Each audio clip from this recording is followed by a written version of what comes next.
요즘 같은 건조한 계절에 화장만 하면 뜨고 각질이 올라와서 고민 많으시죠? 오늘은 화장이 잘 먹고 오랜 시간 촉촉하게 유지되는 피부 표현 비법을 알려드릴 건데요. 진짜 간단한 방법인데 효과가 엄청 좋습니다. 그럼 바로 시작해볼까요? 패드로 한번 좀 거친 면을 이용해서 여기 피부 결 정돈을 해줄게요. 이 밑에만 피부 화장이 안 돼 있으니까 약간 이상하죠? 제 생활을 본 피부과 의사 친구도 저보고 이 많은 걸 숨기고 있었다고 그러더라고요. 알아요. 내 피부가 그렇게 좋진 않다는 걸. 그렇지만 반대로 평상시 화장만 하던 제 모습을 보던 친구가 제 생얼을 봤을 때 그런 많은 걸 숨기고 있었구나라는 소리를 하는 걸 보면 또 피부 화장을 좀 잘한다는 뜻이겠죠. 그 의사 눈도 어느 정도 좀 속일 수 있게끔 솜털이 좀 주기적으로 관리를 해주지 않으면 특히 파운데이션을 받았을 때 거뭇거뭇하게 뭔가 약간 좀 끼는 느낌이 보이더라고요. 그렇기 때문에 그런 뭔가 좀 남성도 아니고 여성도 아니고 약간 그런 중간에 약간 그런 느낌을 제거해주기 위해서 여기 이런 면도칼을 가지고 솜털을 좀 제거를 해줍니다. 만약에 좀 피부가 이런 스크래치가 가해졌을 때 민감해가지고 쉽게 붉어지시는 분들이라면은 이런 바세린 혹은 로션을 좀 한 개 발라가지고 날이 약간 슬라이딩이 잘 될 수 있게끔 하시면 좋을 것 같고요. 털을 지금 밀어줬으니까 한 번 더 좀 깔끔하게 해주고요. 이제 앰플을 발라줄 건데요. 화장이 특히 잘 먹어야 할 때 있죠. 좀 뭔가 헤비한 스킨케어를 바르면 밀리더라고요. 그래서 좀 얇은 스킨케어를 이렇게 발라줍니다. 어느 정도 이 전체 면적에 고르게 도포를 해줬잖아요. 두드려서 얘가 피부에 잘 머금을 수 있는 그런 시간을 확보하는 거죠. 조금 스티키한 상태가 됐을 거예요. 수분감이 강조되는 크림? 그런 크림이면 되고요. 전 이거를 이렇게 묻혀서 이렇게 하면서 솜털의 결 정리도 되는 동시에 이 수분 케어를 피부 속 깊숙이 이렇게 밀어주면서 딱 먹여주는 거죠. 이렇게 하면은 피부 겉에 겉도는 각질들 있잖아요. 사실상 피부 화장이 뜨는 건 그런 각질들이 자기 주장이 세가지고 좀 존재감을 뿜뿜 드러내서 그런 건데 이런 식으로 하다 보면은 그 각질 자체도 눌러주면서 또 피부의 영양분, 특히 수분감을 이렇게 깊숙이 먹여주니까 피부 화장이 잘 먹더라고요. 그것만 가지고는 좀 건조함을 느껴 혹은 난 조금 더 글로우한 느낌을 주고 싶다 이런 경우에는 엘리자베스 아덴 크림이나 아니면 이 포포 크림처럼 약간 좀 바세린은 아닌데 젤리처럼 느껴지는 그런 광택감이 있는 크림을 이렇게 이런데 좀 짜줍니다. 아주 조금만 이렇게 볼 부위에 아주 얇게 해줍니다. 이렇게 하면 조금 더 뭔가 했을 때랑 안 했을 때 비교 볼에 딱 이렇게 딱 고개를 돌릴 때 뭔가 좀 광택이 벌써 나기 시작하죠. 톤업이 되는 걸 가져왔습니다. 여기 이런 퍼프 똑같이 여기에다가 이렇게 이런 식으로 한 면에 이렇게 딱 짜주고요. 이것도 바를 때 특히 백탁 있는 선크림 약간 이렇게 톤업이 되는 것 같은 경우는 그냥 손으로 바르면은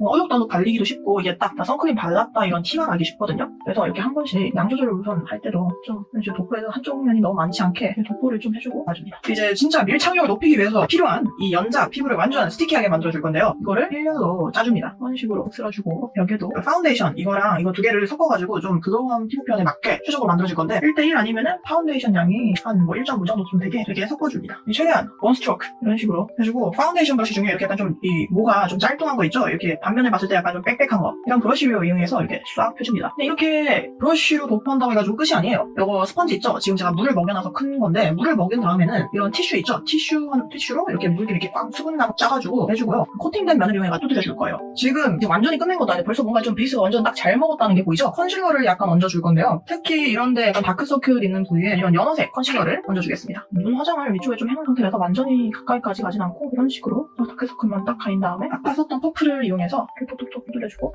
조금씩 이렇게 보이는 잡티들 있잖아요. 그런 걸 가려줄 건데 단단한 컨실러 타입을 쓸 거고 제 피부색에 맞게 알아서 이 브러쉬를 사용해가지고 조색을 해줄 건데 브러쉬도 아까 그 파운데이션 브러쉬랑 비슷한 맥락으로 좀 빽빽한 그런 브러쉬입니다. 그래서 여기 한 3번 터치하고 여기 한 2번 터치한 다음에 좀 덜어줍니다. 그리고 하면은 뭔가 바른 티가 나잖아요. 뒤집어가지고 컨실러 안 묻은 부위로 슥싹슥싹 펴줍니다. 여기도 좀 해주고 하고 시간 너무 없다 싶으면 그냥 빨리 두드려요. 픽싱을 해줄 건데 약간 좀 그래도 글로우한 픽서를 이용해서 메이크업 포에버의 파우더이고 양조절을 하면서 광이 나면 안 되는 이런 구렛나루 팔자주름 이런 부위를 집중 공략을 해줍니다. 코 옆부분도 그렇고요. 장원영님처럼 약간 빛내는 그런 속광 블러셔를 해줄 건데요. 다이소에서 산 거 3,000원짜리 걸 이용해줄게요. 퍼프 자체도 약간 좀 수분기가 있으면은 좀 더 자연스럽게 물들듯이 발색이 되더라고요. 저는 아까 수분크림 바를 때 써줬던 그 퍼프 촉촉한 면을 이용해가지고 얘를 색깔을 이렇게 묻혀줄게요. 이렇게 많죠?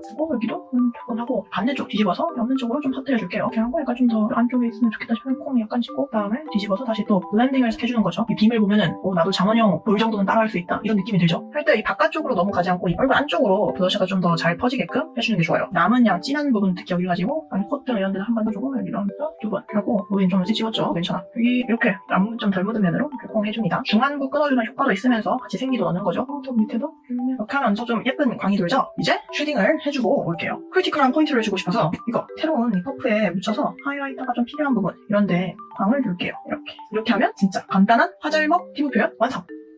네, 이렇게까지 해서 오늘 저희 화장 잘 먹는 비법 정보를 푸는 영상은 거의 끝이 났는데요. 이야기를 약간 조금 풀어내면서 여러분들과 교류를 하면 좋을 것 같아가지고 이야기를 한번 해보려고 하는데요. 무엇을 하는 게 좋을까? 사람들의 약간 항상 이상이 있고 뭔가 현실이 있잖아요. 그걸 이야기를 나눠보면 좋지 않을까? 저 같은 경우는 제가 이제 미술을 전공했잖아요. 제가 다니는 학교 보면은 홍대이대니까 아무래도 좀 미술을 오랫동안 한 친구들이 많이 들어오거든요. 서울예고에 있었다든지 아니면 뭐 선화예고 뭐 기타 등등. 저는 거기서 좀 그런 주류에 속하지는 않고 좀 약간 돌연변이 쪽에 속하는 부류거든요. 왜냐면은 제가 미술을 그렇게 막 오래 한 게 아니라 제가 고등학교 2학년 때 저는 고등학교 1학년 끝나고 계열을 막 정해야 되잖아요. 그때 문과 할까 이과 할까 하다가 아무래도 이과가 돈이 좀 되겠지. 약간 돈을 많이 벌 수 있겠지. 약간 문송합니다. 약간 이런 뭐 짤도 돌고 있으니까 약간 그렇게 약간 이과를 선택했는데 뭔가 무슨 뭐 취업하거나 그런 데는 좋겠지 이런 생각을 하는데 뭔가 약간 공허한 게 있는 거예요. 계속 그냥 뭐랄까 배우긴 배우는데 그냥 진짜 삶을 그냥 사는 느낌?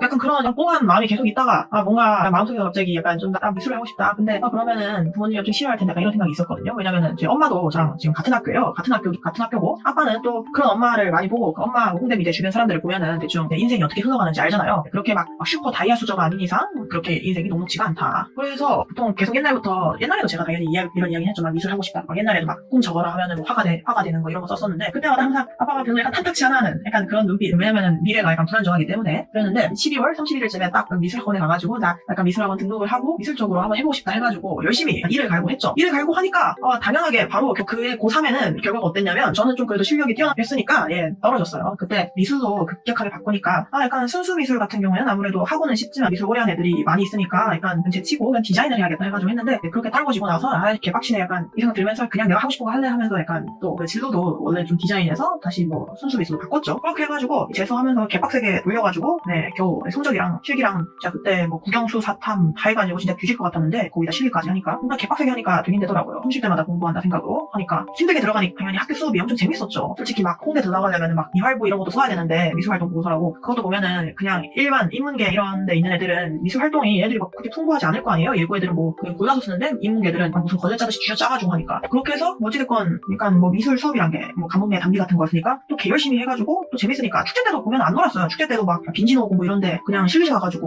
막 과제하면서 있었거든요. 근데 그때는 과제가 그렇게 막 뭔가 약간 이런 느낌으로 안 왔던 것 같아. 그냥 뭔가 재밌게 나의 능력을 펼칠 수 있는 약간 좋은 기회? 내가 하고 싶었던 것? 그러니까 그때도 보면 확실히 그 과에 보면은 제가 그 원래 있던 과가 한 30 몇 명이나 있어가지고 엄청 약간 소규모 소수과거든요. 그런데도 보면은 약간 아무래도 좀 막 예고 출신의 애들은 다 그런 건 아닌데 좀 뭐 학점 막 그렇게 과제도 열심히 안 하고 그런 경향이 좀 크더라고요. 이건 깔려는 게 아니라 아무래도 그 친구들은 뭐 미술을 고등학교 있을 때부터 많이 해왔으니까 좀 질릴 수도 있을 거고 뭐 그냥 대학 갔으니까 뭐 놀고 싶은 마음이 더 컸겠죠. 저는 그때는 과제를 하는 게 뭔가 노는 거에서 분리되는 게 아니라 노는 거에 일종의 포함되기 때문에 좀 즐겁게 많이 했었던 것 같아요. 기초 평면이라는 수업이 있었는데 그건 그냥 1학년 때 다 누구나 미대생이라면 다 듣는 건데 그 수업에서도 예를 들어 뭐 교수님께서 그때 김명규 교수님께서 뭐 스케치 한 500장 1학기 말에 가져와라 하면은 저는 진짜 일일이 500장을 다 그렸거든요. 근데 예고 나온 친구들은 보니까 교수님이 딱 그 스케치북 넘겨보더니 너 이거 옛날 거 가져왔지 딱 이러시는 거예요. 왜냐면은 스케치북이 오래되면은 그게 약간 습기를 머금으면서 그 새하였던 도화지면이 누래지고 또 그 종이가 약간 어느 정도 약간 이렇게 들리면서 약간 말려 올라가거든요. 교수님이 그걸 보고 딱 캐치를 하신 거죠. 약간 뭐 어찌됐건 뭐 그런 식으로 교수님의 예리한 눈으로 캐치도 하고 그러면서 나는 그래도 이렇게 열심히 하니까 그래도 좀 교수님 칭찬도 많이 받고 나중에는 막 상을 받고 뭐 A도 받고 뭐 그러니까 그래도 나는 열심히 장학금도 받고 하니까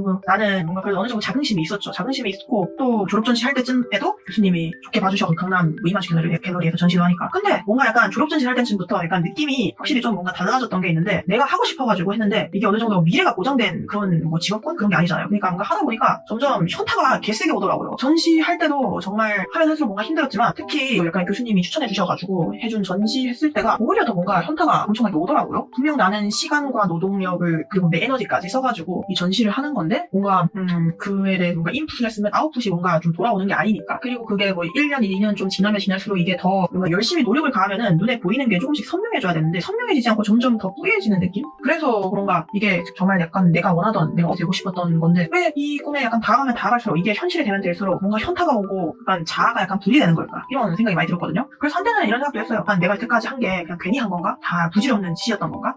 이런 생각이 많이 들었었는데 그 다음에 이제 또 나는 그러면 무슨 길을 걸어야 될까? 이런 생각을 많이 했죠. 좀 뭐 레슨을 받는다던가 그런 식으로 좀 스킬을 올리고 메이크업 아티스트인 친구한테도 약간 좀 도움도 받고 하다 보니까 이 메이크업이란 것도 하면 일종의 그냥 내가 내 얼굴에 맨날 해주는 예술 예술이라 해야 되나? 예술? 그러니까 그런 데 가까운 측면이 있더라고요. 왜냐면 이게 다 약간 화장품이라는 이런 재료를 가지고 얼굴에 레이어링을 쌓고 색감이나 형태를 어떤 식으로 바꾸느냐에 따라 결과물이 달라지니까 회화 작업할 때 그 네모난 캔버스에 그냥 물감을 바르면은 캔버스 천이 그 물감을 먹어가지고 그 색깔이 제대로 발색이 안 된단 말이죠. 물감을 깔아주기 전에 제스토를 여러 번 칠해줘야 돼요. 그것도 그냥 두껍게 무식하게 발라버리면은 색깔 표면이 좀 거칠어져가지고 스무스하게 바르진 않고 제스토에 물 일정 비율 섞어가지고 한번 이쪽 가로 방향으로 했으면은 그 다음 그게 다 마른 다음에 이렇게 세로 방향으로 하고 그 다음에 그게 또 다 마르면 이쪽으로 이렇게 가로 방향으로 하고 그게 어느 정도 계속 시간차를 두면서 레이어링을 줘야 하는 작업이거든요. 제가 오늘 이렇게 뭔가 피부 잘 먹게 하려고 한 작업도 약간 일종의 그런 레이어링에 가깝잖아요. 그렇기 때문에 내가 약간 배웠던 것이 다 어느 정도 회사 후속 시간이 딱 지나 보니까 이게 다 연결되는 그런 측면이 있구나. 색감을 어떻게 조율하느냐. 볼에 쓰는 이 볼터치의 색감, 립에 들어간 색감, 그 다음에 아이섀도우에 들어간 색감도 그 색감의 강약 아니면은 그 재질감을 어떻게 다르게 바꾸느냐. 그런 식으로 어떤 변주를 주느냐에 따라 그 아웃풋이 달라지니까 뭐 그때 배웠던 게 이런 식으로 좀 간접적으로라도 영향을 주는구나 싶어가지고 돌이켜보면 그렇게 나쁘진 않네? 이런 생각이 들더라고요. 시청해주시는 분들이 거의 막 20대 아니면은 30대 초반 이런 분들이더라고요. 뭐 그럼 물론 그 나이에 어느 정도 막 자기가 이루려는 목표를 다 꽉 쟁취했을 수도 있지만 대부분은 아직 약간 좀 투쟁 중이거나 약간 이루려고 어느 정도 좀 성장하는 그런 시기이실 거 아니에요. 그럼 분들 그런 식으로 열심히 달리다 보면 현타가 오는 시점이 있단 말이죠. 그럴 때도 뭔가 자기가 어느 정도 열심히 가고 열심히 살았던 거를 뭔가 자책이라 해야 될까요? 자책하거나 뭔가 쓸없다고 여긴다기보다는 뭔가 좀 먼 발치에서 바라봤을 때는 이게 또 점이 선을 서로 이어가지고 어느 정도 좀 그림이 될 수 있으니까 현타가 중간중간 왔을 때도 좀 낙심하지 않고 뭔가 열심히 갈 길을 가시다 보면 이게 나중에는 딱 서로에게 영향력을 미치는 거미줄처럼 연결이 딱 되지 않을까 이런 생각이 드네요. 그래서 결론을 말씀드리자면은 제가 홍대 미대를 나왔잖아요. 그래서 제가 아까 이 눈썰미로 여러분들이 원하는 이 상향에 맞는 것을 쪽집게로 알려드릴 테니 구독과 좋아요 해주시면 감사하겠습니다. 네, 이렇게 갑자기 영업 멘트로 마무리를 했는데요. 오늘 영상도 잘 봐주셨으면 좋겠고 또 혹시 뭐 궁금하거나 그런 게 있다면은 제가 답변을 해드리도록 하겠습니다. 그럼 다음 영상에서 봐요. 안녕.